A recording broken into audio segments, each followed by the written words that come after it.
खोजने वाले आप सभी साधकों का हमारा नमस्कार। जैसे मैंने पहले आपसे बताया था कि सत्य है सो है, उसे आप बदल नहीं सकते,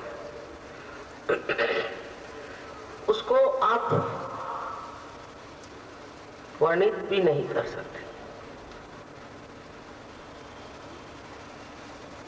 उसके बारे में आप कुछ कहने से भी उसे आप जान नहीं सकते।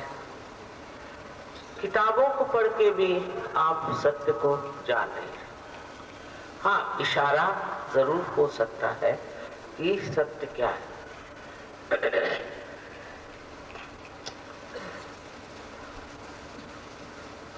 सबसे पहले हमें ये जान लेना चाहिए कि कोई सी भी बात अपनाने से पहले उसका पहले पूरी तरह से प्रतीत करना चाहिए, उसका अनुभव लेना चाहिए। उसको बगैर जाने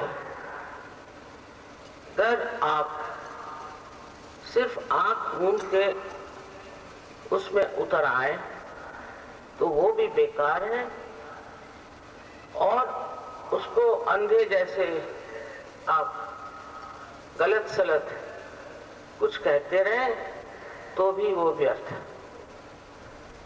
आज की हमारी परिस्थिति आप देख रहे हैं कि घोर कलयुग है, और इस घोर कलयुग में हर मनुष्य को, हर मानव को किसी न किसी तरह की विवंचना है, तकलीफ है, परेशानियां हैं। चाहे वो शारीरिक हो, चाहे वो मानसिक हो, चाहे वो बौद्धिक हो। इन सब परेशानियों के लिए आपको परमात्मा ने इस सृष्टि में जन्म नहीं दिया, क्योंकि हर तरह की गरीबी, अज्ञान और दुष्टता, इन सब के बीच आज हम बिल्कुल पिसे जा रहे हैं। कुछ लोग हैं जो बहुत अच्छे हैं, धार्मिक हैं और सत्यवादी हैं, वो तो और ही ज्यादा त्राही त्राही होते, और भी ज्यादा सताए जा रहे। ये सबकी यातनाएं देख करके ये सिद्ध होता है कि इतना घोर कलियुग संसार में आया है। भ्रष्टाचार जरूरत से ज्यादा हर जगह आपको दिखाई देता है, और इसके खिलाफ जो आवाज उठाएगा उसके पीछे लोग लग जाते हैं, उसको परेशान करते हैं। इस भ्रष्टाचार से पीड़ित हमारा आज समाज न जाने किस अधोगति को जा रहा।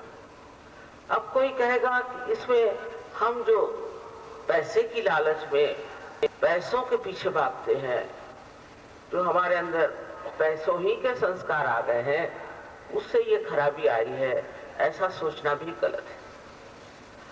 इसके अलावा बहुत से और कारण हैं जिसके कारण आज हम इतने संतप्त, इस कदर दुखी और इस कदर परेशान हैं। समझने की कोशिश ये करनी चाहिए कि ये सब हमें क्यों देखना पड़ा। ये नियति का एक समय है। नियति ने एक समय ये आपके लिए बनाया, इसलिए बनाया कि इस विक्षिप्त दशा में, इस भ्रांतिमय दशा में आप सोचें कि इससे निकलने का कोई मार्ग है या नहीं। जब आप इस बात को सोचने लगते हैं और खोजने लगते हैं कि ये मार्ग कौन सा है, तब आप देखते हैं कि आप एक साधक हो जाते हैं जो सत्य को खोज रहे हैं। ये साधक की जो एक लगन है, वो लगन ही आज बहुत आवश्यक है। उसको अगर शुद्ध इच्छा हो कि हाँ मैं इसको ढूंढ के ही छोड़ूंगा, तो वो नम्रता पूर्वक इस चीज को खोजता है और बहुत गलत जगह फंस जाता है। आजकल आप जानते हैं कि हर तरह के लोग पैसा इकट्ठा करने के लिए धर्म के नाम पे, भगवान के नाम पे और अनेक तरह के चीजों के नाम पर पैसा कमा रहे हैं। और जिन लोगों के पास पैसा है वो इसमें लूट रहे हैं, और जिनके पास नहीं है वो भी इसमें बेवकूफ बन रहे हैं। उसका दोष हमें देना चाहिए इस कलयुग को, क्योंकि जब आदमी घबरा जाता है तो किसी न किसी गलत रास्ते पे जा सकता है, पर इसका सही रास्ता क्या है उसे देख लेना चाहिए। अब हम भी आपसे जो कुछ बातें करने वाले हैं उसमें आपको अंधे दृष्टि से विश्वास नहीं करना चाहिए, वो भी बेकार चीज है। आपको चाहिए कि आप इसका अनुभव लें, और इस अनुभव को अगर आपने सिद्ध किया और जान लिया, तब अगर आप इसे न माने तो आप भी एक बेईमानी के शिकार हैं। अपने साथ तो कम से कम हमें ईमानदारी करनी चाहिए।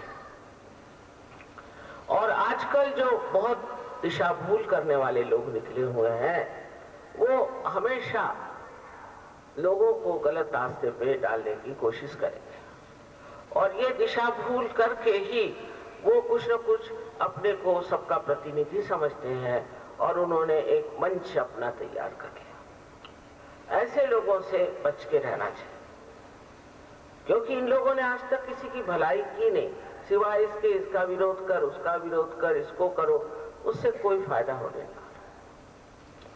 फायदा तो तब होगा कि इसका साक्षात्कार हो, आप इसे प्राप्त करें, इस सत्य को आप अपने उंगलियों पर जाने, अपने सेंट्रल नर्वस सिस्टम पे जाने, तभी ये बोध होगा जिससे बुद्ध बने थे, और तभी इसे विद जिससे वेद बने। सिर्फ ज़बानी जमा खर्च और बेकार की बातों से ये कार्य नहीं होना। इस महाराष्ट्र में अनेक संत साधु हो, अनेक दृष्टा हो गए, यहाँ तक कि रविंद्र बाबू जैसे महान कवि ने महाराष्ट्र की महती गाई। इस महाराष्ट्र में ऐसी भूमि में कोई विशेषता है। अब कोई कहेगा कि आपका ये इसमें क्यों विश्वास है महाअष्टविनायक, या आप क्यों कहती हैं कि यहाँ पे 3 देवियों का स्थान है। मैं तो कहती हूँ 4 देवियों का स्थान। ये सत्य है कि झूठ है, ये हम कैसे माने? पहले आप अपने बारे में तो जान लो, पहले आप अपने को तो समझ लो कि आप क्या हैं। जब तक आप में आत्म साक्षात्कार नहीं होता है, आप नहीं जान सकते हैं कि ये देवी देवताएं क्या है, श्री गणेश क्या है। अंधे जैसी सब चीजें करने से भी कोई लाभ नहीं होता। अब बहुत से लोग मेरे पास आके कहते हैं कि माँ हमने इतने अनुष्ठान किए, अपने ये किया, हमने वो किया, और हमें तो कुछ प्राप्त नहीं हुआ। जब आपका कुछ योग ही नहीं घटित हुआ, जब आपका कनेक्शन ही नहीं है, तो आप कर क्या रहे? इस तरह आप टेलीफोन करें तो कम से कम कनेक्शन तो होने चाहिए। ये सारे अनुष्ठान कर करके आपने जो एक दिमागी बातचीत अपने दिमाग में ले ली कि मैंने बहुत कर्म अच्छे करे हैं और अभी मुझे मोक्ष मिलना चाहिए, मिलना तो चाहिए, लेकिन उसका मार्ग ये कर्म कांड करना नहीं। उसका मार्ग हमारे अंदर परमात्मा ने बनाया हुआ, और उसके बारे में अभी आपको बताया गया कि हमारे अंदर ऐसे ऐसे चक्र हैं, और इन चक्रों के अंदर से जो शक्ति बहती है उसी से हम लोग अपना शारीरिक, मानसिक और बौद्धिक बल पाते हैं। लेकिन थोड़े दिनों में ये शक्ति क्षीण हो जाती है, और जब ये शक्ति क्षीण हो जाती है तो 2-3 तरह की बातें हमारे अंदर आ जाती हैं। पहली तो बात यह है कि हम शारीरिक पीड़ा से त्रसित हो जाते हैं। दूसरी बात यह है कि हम मानसिक पीड़ा से भी त्रसित हो सकते हैं। सब्सक्राइब कीजिए कुंडलिनी जागरण को और प्रेस कीजिए बेल आइकन को, जिससे कि आपको मिल सके हमारी लेटेस्ट वीडियो सबसे पहले।